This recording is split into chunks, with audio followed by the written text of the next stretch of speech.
આજની ધર્મકથા. પ્રણામ. ઇલાચી કુમાર. ઇતિહાસની અંદરમાં જેનો જોટો ન જડી શકે, જેના જેવું પરાક્રમી વ્યક્તિ મળવું મુશ્કેલ થઈ જાય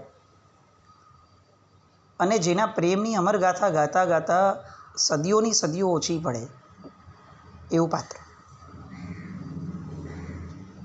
આપણે ટીવી, પિક્ચર, સિરિયલ્સ, મૂવીઝ આ બધી જગ્યાઓએ એટલા બધા દ્રષ્ટાંતો સાંભળ્યા છે નાનપણથી. લેલા મજનુ ને આ ને તે ને બધી વાતો, કેટલાક કાલ્પનિક હોય ને કેટલાક રિયલમાં હોય, પણ આપણને એવું શીખવવામાં આવ્યું છે કે પ્રેમ માટે માણસો શું ન કરી જાય. જુઓ, આવા અમર પાત્રો છે બધા કે જે લોકો પ્રેમ માટે જીવી ગયા ને પ્રેમ માટે મરી ગયા. આપણે એક કેવળ જ્ઞાનના પરિપ્રેક્ષ્યને દૂર રાખીએ, અત્યારે જરાક અલગ રાખીએ અને ઇલાચી કુમારના આ દૃષ્ટાંતને આપણે આ પ્રેમના પરિપ્રેક્ષ્યમાં વિચાર કરીએ. ફક્ત કોઈ એક અબજોપતિ માણસનો દીકરો, અબજોપતિ શબ્દ તો બહુ નાનો છે, એ અચાનક કોઈ એક વ્યક્તિના લવ એટ ફર્સ્ટ સાઇટ, પ્રથમ દ્રષ્ટિમાં જ કોઈના પ્રેમમાં પડી જાય. પ્રેમમાં પડ્યા પછીથી પોતાના પિતાને એક શબ્દ પણ સામો વેણ ન ઉચ્ચારનારો વ્યક્તિ એ પોતાના પિતાને કહી દે કે હું પરણીશ તો આને જ પરણીશ, નહીં તો હું કંઈ ત્યાં સુધી અન્નજળનો ત્યાગ કરી દઈશ. છુપાઈને પેલી નટડીના પિતાને ઘરે બોલાવે, એની સાથે બધી વાતચીતો કરીને એને મનાવવા પ્રયત્ન કરે ને પગે લાગે, એને વિનવે, જેની હેસિયત કદાચ એના ઘરના નોકર ચાકરથી પણ નીચી હશે, એવી જેની આર્થિક સ્થિતિ હશે, એવી જેની સામાજિક સ્થિતિ હશે, એવા વ્યક્તિને પણ પગે લાગે. પ્રેમ પાછો પ્રેમનો એકરાર સામેથી આવ્યો નથી હજી તો. આ તો એક પક્ષીય વાત ચાલે છે. અને એ જ ધારાની અંદરમાં જ્યારે જેને પોતાનો સસરો બનાવવો છે એ વ્યક્તિ કહી દે છે કે તમારે પહેલાં અમારી જેવા થવું પડે, એક ઝટકે ઘર છોડી દેતા એને વાર નથી લાગતી. એ ઘર નથી છોડતો. ટેકનિકલી આપણે એ વિચારવાનું છે, એ આખીને આખી પોતાની લાઈફસ્ટાઈલ પણ છોડી રહ્યો છે. કેવી સાહેબીમાં ઉછર્યો હશે, અને છતાં એક ક્ષણ ન લાગી પોતાના પ્રિય પાત્ર માટે આ લાઈફસ્ટાઈલ, આ લાઈફ, આ ઘર, આ વારસો, આખું ભવિષ્ય, સિક્યોર્ડ ભવિષ્ય બધું જ છોડી દેતા એને એક ક્ષણનો પણ વિચાર ના આવ્યો. આને અમર પ્રેમ નહીં કહીએ તો કોને કહીશું? ચાલો એથી આગળ વધીએ. પોતાના થનારા સસરાને જેવું જોઈએ છે એવું પોતાનું જીવન બનાવવા માટે કેવો એણે પુરુષાર્થ કર્યો છે. જે માણસ કદાચ જમીન ઉપર નહીં ચાલતો હોય એના જીવનકાળ દરમિયાનમાં, એ હવે દોરડા ઉપર ચાલતા શીખ્યો હશે. કેટલું બેલેન્સિંગ, કેટલા યોગ, કેટલી શારીરિક પોતાની ક્ષમતાઓને એ રીતે મોલ્ડ કરવી, ગજબનાક લાગે. કોઈ એક પ્રિય પાત્ર માટે માણસ કેવી સ્કિલ ઊભી કરી શકે એનું આ દૃષ્ટાંત.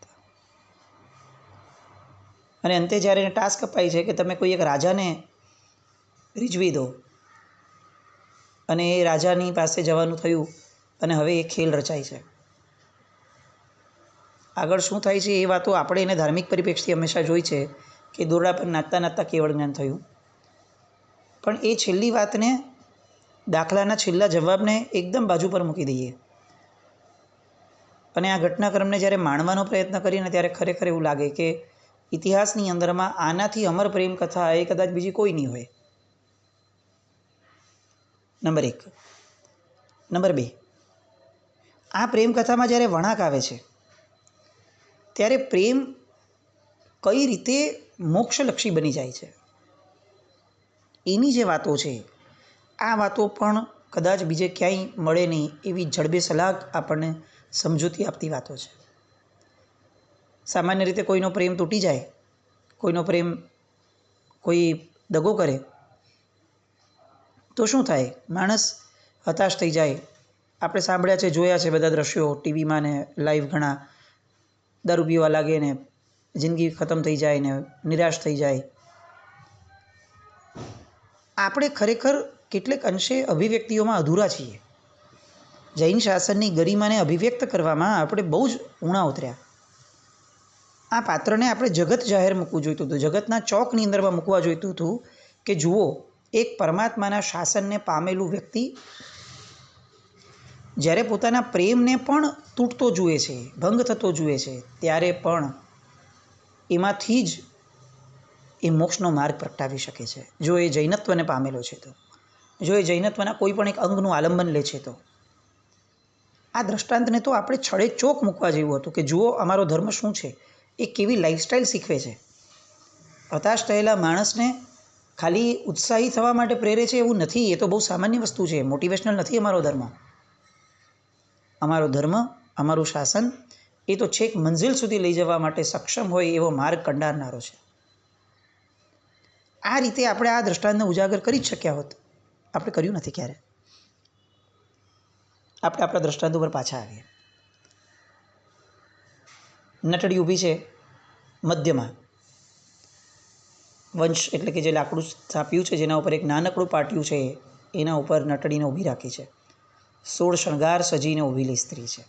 આપણે ત્યાં 16 શણગારની કિંમત બહુ જ દેખાડી છે. સમહાવ આપણે હવે બ્યુટી પાર્લરના નાદની અંદરમાં આપણી સ્ત્રીઓ આ બધા શણગારોની કિંમત ભૂલી ગઈ.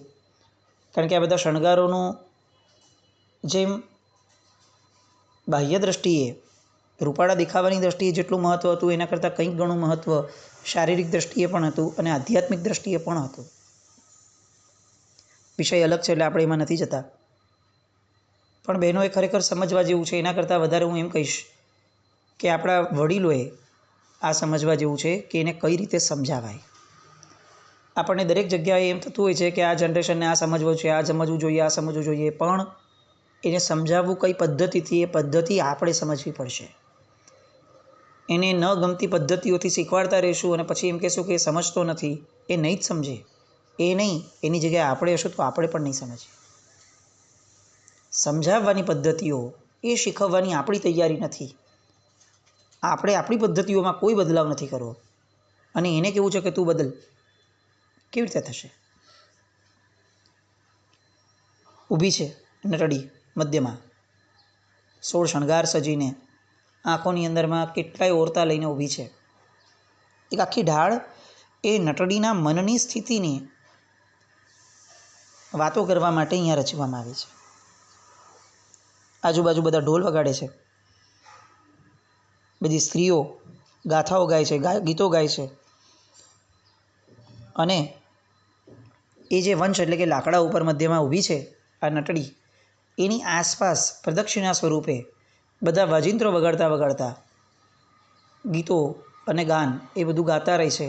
જેના કારણે પેલી નટડી જે છે એનું ચિત્ત એ ક્યાંય ભયને ન પામે, એનું ચિત્ત ક્યાંય અસ્થિર ન થાય.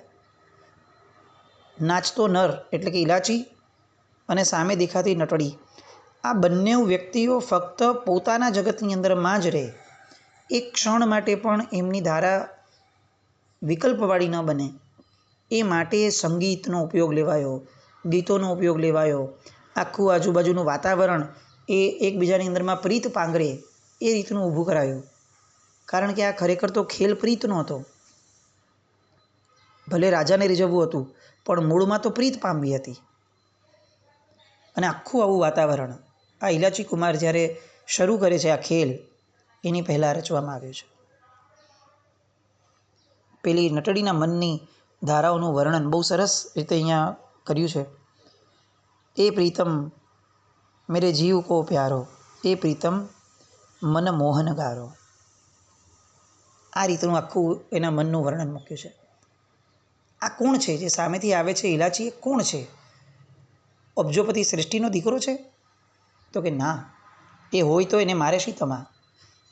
એ અબજોપતિ હોય કે દરિદ્ર હોય, મારે એનાથી કોઈ નિસ્બત નથી. મારે નિસ્બત એ છે કે એ મારા જીવથી પણ વધુ પ્યારો છે. એ મારા મનનો મોહનગારો છે. એ મારા જીવરૂપી હંસનો મોતીનો ચારો છે. કેટલી સરસ ઉપમાઓથી આખી વાત. પ્રણય કેવો હોય એ પણ આપણને આ ડાળોમાં આપણી સમજાય છે. અત્યારના આપણા લવલા લવલીના વર્ણનો સાંભળી આ ત્યારની વાતોના આપણને ખરેખર દયા પણ ન આવે. અને આ વર્ણનોની ગરિમા જોઈએ તો આપણને લાગે કે ઓહો, પ્રેમની અભિવ્યક્તિ જે આટલી ગરિમાપૂર્ણ છે એનો પ્રેમ કેવો હશે. મનની અંદરમાં આ સતત વિચારણા ચાલે છે કે જેણે મારી માટે પોતાના માતા પિતાને છોડ્યા, જેણે મારી માટે પોતાનું ઘર છોડ્યું, જે મારી માટે રાત અને દિવસ મારા ઘરમાં રહ્યો છે, અમે જે રખડતા રહ્યા છે એવામાં પણ, એ આજે મારી તરફ આવી રહ્યો છે. આ વંશ જેની પર હું ઊભી છું એની તરફ આવી રહ્યો છે. એ ફક્ત ને ફક્ત કોઈ ખેલ નથી કરી રહ્યો, એ મારું ને એનું મિલન થવા જઈ રહ્યું છે. હું એ મિલનની પ્યાસી થઈ રહી છું અને મિલનની પ્યાસ એ સતત વધારવા માટે એનું મન હવે એકદમ લાલાયિત બનતું જાય છે આ બધી વિચારણાઓ દ્વારા. જે ઘરે હતો તો એનું અંગ સુવર્ણથી મળી લેતું હતું અને જે આજે એવા કપડામાં છે કે જ્યાં કદાચ એને અર્ધનગ્ન કહી શકાય, એવા ટૂંકા કપડાની અંદરમાં જે જીવન વ્યતીત કરે છે ફક્ત મારી માટે, મારે એને મેળવવો છે. જે એના ઘરની અંદરમાં હતો ત્યારે લોકોને બોલાવી અને ગાન મહેફિલ આ બધું ઊભું કરાવી શકતો હતો, કરતો હશે કદાચ. એ આજે આખા જનસમૂહની વચ્ચે એ જનસમૂહના નાયક એવા રાજાને રીઝવવા માટે પોતે ગાન કરી રહ્યો છે, પોતે એ ગાનના તાલ ઉપર નાચી રહ્યો છે. મારી માટે જેણે આટલો ભોગ આપ્યો છે, મારે એનું મિલન કરવું છે. જે વ્યક્તિ કરોડો રૂપિયાનું દાન આપતો હશે પોતાના ઘરે હશે ત્યારે,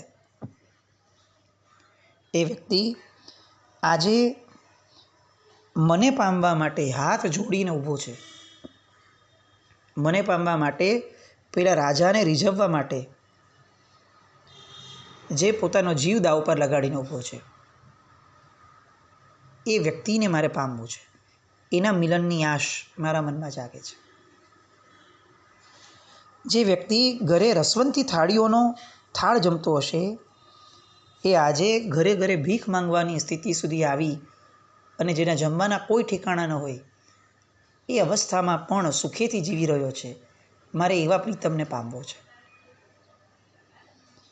જે વ્યક્તિ ધારત તો આખા જગતને નાટક નચાવી શક્યું હોત, એટલી જેની આગળ સમૃદ્ધિ હતી, એ વ્યક્તિ ખાલી મને પામવા માટે, મને પરણવા માટે કોઈક રાજાની સામે નાટક કરી રહ્યો છે. હે ભગવાન, આ જે મારી માટે જેણે આટલું કર્યું છે, એની આશા ભગવાન પૂરી કરજો. એને સદાકાળ માટે એની પ્રાપ્તિ જે કરી છે એણે, એ પ્રાપ્ત કરવા માટે એની પર કૃપા વરસાવતા રહેજો. એને ક્યારેય નિષ્ફળ ન જવા દેતા. એની દરેક ઈચ્છાઓને પૂરી કરજો. આવી મનની અંદરની ધારાઓ પેલી નટડીના મનમાં ચાલી રહી છે. અદ્ભુત લાગે આપણને ખરેખર. આવી બધી કથાનકોની વાતો છે ને સાંભળતા આપણને મોક્ષનો માર્ગ મળે તો ચોક્કસ છે, એમાં ના જ નથી, અને એ જ મુખ્ય છે. પણ જીવન પદ્ધતિઓ, અરે પ્રેમ પણ કોઈ માણસને કરવો છે, મિલન પણ કોઈ વ્યક્તિનું થવાનું છે, તો આ ભાવનાઓથી થાય. આવી પૂર્વ ભૂમિકાઓના આધાર ઉપર જ્યારે મિલન થાય ત્યારે એ મિલન એ કેટલું સોહામણું હોય. આજે આપણે એટલા શોર્ટ ટર્મમાં આવી ગયા, એટલા ફાસ્ટ લાઈફમાં આવી ગયા કે આપણને કોઈ પણ વ્યક્તિ તત્વની પ્રાપ્તિ પહેલાં એનો તલસાટ ઊભો કરવો, એ વસ્તુ આપણા જીવન પદ્ધતિમાં રહી જ નથી. અરે બીજું છોડો, પ્રભુને પૂજવા જવું છે, પ્રભુની પૂજા કરવા જવું છે, 10-15 મિનિટ કાઢીને પણ જવું છે, તો પણ ઘરેથી નીકળ્યા ત્યાંથી લઈ અને પ્રભુ ન મળે ત્યાં સુધી એ પેલી પ્રીતમની વાતો એ વિચારવાનો પણ આપણી પાસે સમય નથી. આપણે કઈ રીતે, કઈ લાયકાતથી આપણે પેલું સ્તવન ગાઈ શકશું ક્યારે પણ, ઋષભજનેશ્વર પ્રીતમ મારો. આ નટડીની જ્ઞાતિમાં જન્મી હોવા છતાં સામે આથી આવતા પ્રીતમને પામવા માટે કેવો તલસાટ ઊભી કરી રહી છે. આપણે કહેવાતી ઊંચી જ્ઞાતિઓમાં જન્મ્યા હોવા છતાં ઊંચામાં ઊંચો પ્રીતમ એને મળવા જવાનું છે, તેમ છતાં એના માટેનો તલસાડ જન્માવવા તૈયાર નથી. આ આપણી વૈચારિક દરિદ્રતા છે. પ્રેમ કેવો હોય? મિલન એ તલસાટની પૂર્વ ભૂમિકા વગરનું હોય તો એ મિલન એ દીર્ઘજીવી ક્યારે બની જ નથી શકતું. આજના આપણા સંબંધો, આજના આપણા ભગ્ન હૃદયો, આજના આપણા તૂટતા લગ્ન જીવનો, આ બધાના કારણમાંનું એક કારણ આ પણ છે કે આપણે ત્યાં હવે તલસાટ જ નથી રહ્યો. ગૂગલે, આ બધા ગેજેટ્સે એટલું બધું સામાન્ય કરી નાખ્યું છે બધું કે હવે આપણી માટે દરેક વસ્તુ સામાન્ય થઈ ગઈ છે.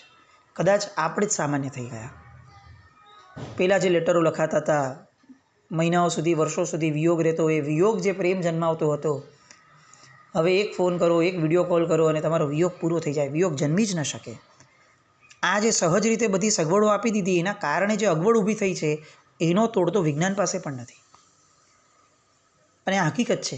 સગવડોએ જેટલી અગવડ ઊભી કરી છે, એટલી અગવડોએ ક્યારેય નહોતી કરી. પણ આ સમજણ આપણે જ્યારે મેળવશું ત્યાં સુધીમાં આપણે કદાચ સંવેદનશીલતાના સાવ તળિયે બેસી ગયા હશું. અહીંયા નટડીનું સંવેદનશીલ હૃદય ગજબનાક રીતે વર્ણવ્યું છે. ગજબનાક રીતે સતત ફક્ત પેલા નટને જોઈ રહી છે જે એની માટે આવી રહ્યો છે, ઇલાચી કુમાર. એની પણ નજર ક્યાંય નીચે નથી પડતી કે ઓહો, આટલો ઊંચો માછડો બાંધ્યો છે, જો આ એક પગ ચૂકી જશે તો એનું શું થશે? એ વિકલ્પ પણ નથી જન્મતો, કારણ કે એના નયણા એટલાક પણ નીચે નથી જતા. આપણે કોઈ એક વસ્તુને જોતા હોઈએ ને, તો સેન્ટરમાં જ્યારે એ વસ્તુ આવી જાય ત્યારે બીજી બધી વસ્તુઓ ડીફોકસ થાય, એટલે ફોકસ એનું થોડું હલી જાય અને બ્લર થઈ જાય સામાન્ય રીતે. પણ એટલી પણ બ્લર ન થાય કે આપણને ખ્યાલ જ ના આવે કે આજુબાજુ શું છે. આપણે ખાલી કલ્પના કરીએ કે આ નટડી અને આ ઇલાચી કુમાર, આ બંને પોતાના પ્રિય પાત્રને એવી કઈ રીતે જોતા હશે કે જેના કારણે સાવ નીચે દેખાતી હાઈટ, નીચે દેખાતા શસ્ત્રો એ એમને દેખી જ નહીં શકાયા. જો દેખાતા હોત તો ચોક્કસપણે ભય જન્માવત. સાવ કંઈ એવા વ્યક્તિઓ તો નથી કે આપણે એમ કહી દઈએ કે એને ભય જ ન લાગે. સામાન્ય વ્યક્તિઓની જેમ જ જીવે છે. પણ એવું ચોક્કસ માનવું પડે કે આ રીતે એકબીજાને પામવા માટે જે તલસાટ ઊભો થયો છે, આજુબાજુના સંગીતના વાતાવરણે એ તલસાટને જે બળ આપ્યું છે, એકબીજાના હૃદયની અંદરમાં એકબીજાની જે પ્રીત પાંગરી છે, એકબીજા માટેને પામવા માટેનો જે ભાવ જન્મ્યો છે, પરાકાષ્ઠાનો. એવું લાગે ખરેખર કે કેટલી બધી રોમેન્ટિક વાતો આપણને સાવ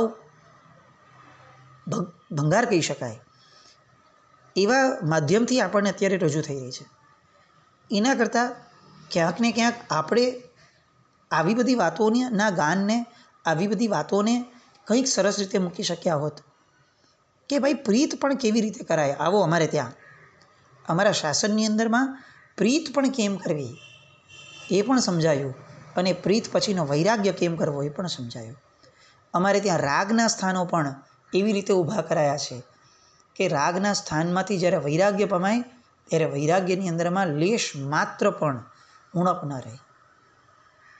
આખું જગત એક વ્યક્તિમાં સમાઈ જાય અને પછી એક વ્યક્તિ ખસી જાય એટલે પોતાનું એકત્વ, પોતાનું એકાંત, પોતાનું આત્મા, એના સિવાય કંઈ જ ન બચે. આ આપણી પ્રીતની સાધના હતી. એક સરસ વાત એક વિચારકે બહુ સરસ લખી હતી.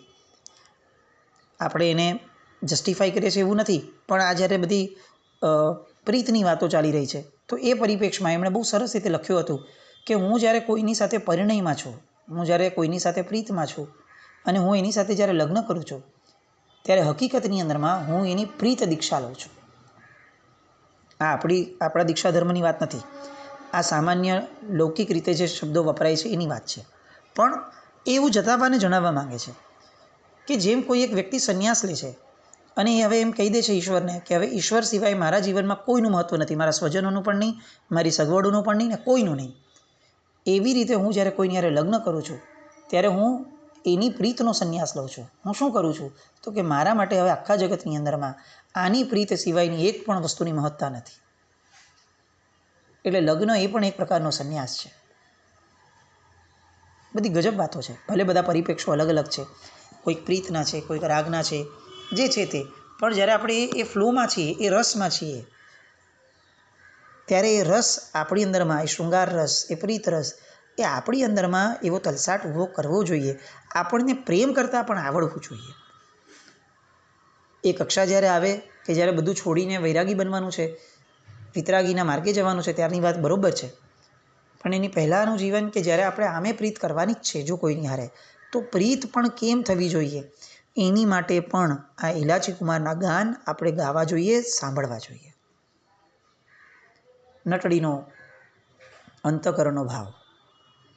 આજે ફક્ત એવી જ ઈચ્છા હતી કે એ જ સમજવા પ્રયત્ન કરીએ કે જેની માટે ઇલાચી આ બધું છોડ્યું છે એ વ્યક્તિ એ ઇલાચી માટે શું વિચારતી હતી.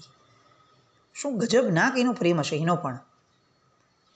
પોતે પણ ઇલાચી માટે પેલા વંશ ઉપર કે સ્તંભ ઉપર જે ચડી જાય છે એ સડસડાટ ચડતી વખતે કેમ એના પગ ઉપડ્યા? કારણ કે એનું હૃદય ઉપડેલું હતું. બસ આવી કંઈક એની ધારાઓમાંથી હવે ઇલાચીને એનું મિલન જે થાય છે એ ધારાઓમાં આગળ વધવા માટે આવતીકાલે ફરીથી મળશું. જીના કંઈ પણ બોલાય તમે છાવી દુકડમ જય હિન્દ જય અતિ શાસ્ત્ર.